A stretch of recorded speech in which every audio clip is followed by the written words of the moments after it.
Hello and welcome to this video on liberalism and its view on human nature, fitting in to the set of videos I'm doing to fit in with the AQA ideology section of the AQA Government and Politics course. So, liberalism's view of human nature, it's formed from the works of John Locke, and who we've explored already, and we're going to move on to have a look at, in subsequent videos as well, a man called John Stuart Mill. It's formed from their works, from their ideas, from the letters and the treaties and the documents that they created. And their view, unsurprisingly, is heavily influenced by the Enlightenment, as we saw in the Origins of Liberalism video. Now, in order to understand why liberals and liberalism came up with its view of human nature, we need to understand what was there before. So, pre-Enlightenment views of human nature, those are medieval views. They focused on the flawed and imperfect nature of man. Okay, they focused on the idea that man was far from perfect. And this is because of what religious bodies refer to as the original sin, or Adam and Eve sat in the Garden of Eden and eaten the forbidden fruit. Now, because of this, human nature was always seen as being a negative thing or a bad thing. So the link to Christian doctrine meant that people, before the Enlightenment, remember before we're challenging those pre-existing ideas, believed that the only hope mankind had of any kind of salvation was to acknowledge that it was flawed, was to acknowledge that it wasn't perfect, and at the same time as this, pray to God for forgiveness. We've got that massive religious driving force with regards to pre-Enlightenment human nature. Now, liberalism takes a more positive view of human nature than the medieval period did. And liberalism argues that as a part of human nature has the ability to bring about progress, has the ability to create greater human happiness. And one of the reasons they have this more positive outlook, one of the reasons that liberals believe that it can bring about progress and happiness, is because rather than believing that people simply have to surrender themselves to God and be guided by religion, they believe that people are guided by reason and by rationalism. So they're reasonable and they're rational.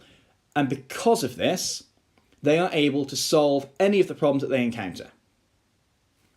Now, what is also crucial with regards to the use of reason and rationality is that this allows them to solve the issues that they encounter through non-violent debate and discussion.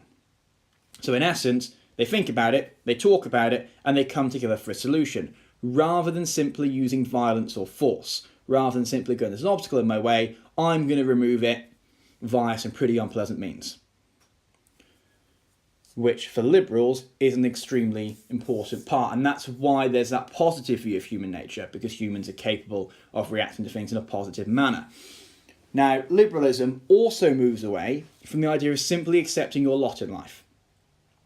And it focuses on this idea that individuals in society are able to plan their own future and they can work towards their own desired outcome.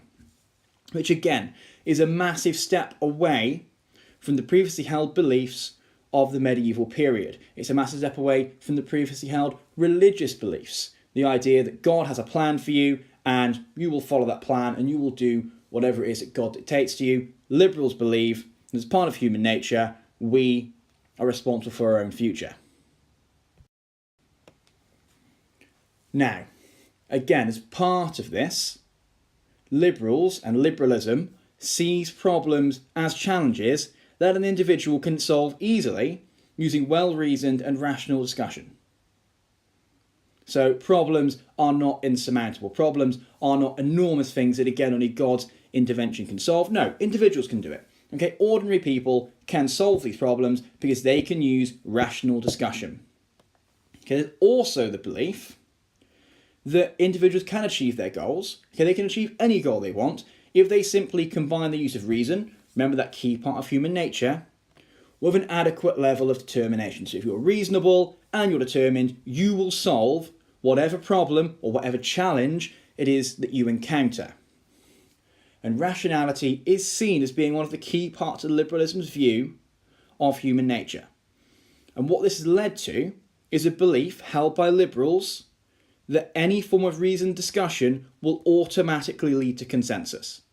So you get a group of people in a room, if the discussion is reasonable, it will lead to some kind of consensus. Now, clearly that has its critics, and clearly some people would argue that in the real world that's not quite what happens, but that is certainly what liberals believe. Now, on top of this idea of using rationality, liberalism does, however, see individuals as being self-seeking and self-serving. Okay, so people are out to sort out their own lives. So they've got their own objectives, they've got their own things that they need to do. Now, what this leads to is, because of this, okay, it leads to them being independent and in charge of their own destiny. So they have free will. They're moving away from God's plan. They have the ability to shape their own destiny.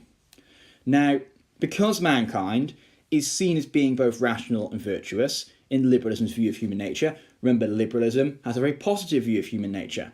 This means this stops these traits from leading to destructive selfishness and competition between individuals. So because mankind is rational, basically because mankind is nice and it's a positive view, this self-seeking, self-serving attitude isn't destructive. Okay, people are able to use rationality and reason and common sense to go, yeah, I need to achieve something, but if I do this and I go about it this way, it's going to cause some issues. Okay, and in liberalism, individuals are seen as being both egotistical, but at the same time, they're also reasonable.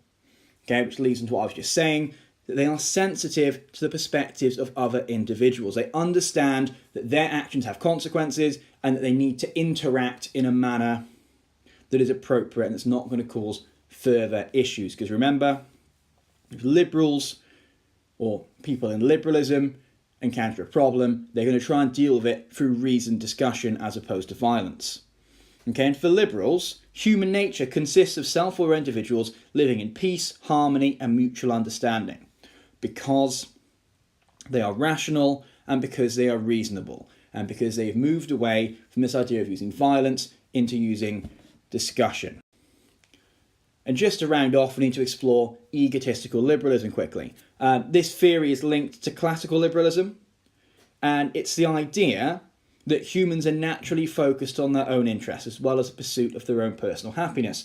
So, again, positive view of human nature, but inside of that, people have got their own things to be doing, and they're going to focus on sorting out their own stuff first. Now, supporters of this theory argue that because people are rational, because of that positive view of human nature, this stops conflict from occurring, or what we would refer to as gross insensitivity occurring.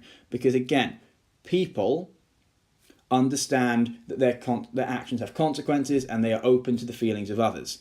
Again, its critics would argue that if you have people focused on the pursuit of their own interests, it's going to lead to conflict and it's going to lead to issues existing between them. And that is why the pre-Enlightenment views of human nature were so negative, so they believed that people couldn't be rational about it. The liberals argue that because they can be rational, because they have reasoned discussion, this focus on your own interests isn't an issue because you're going to resolve it rationally through conversation.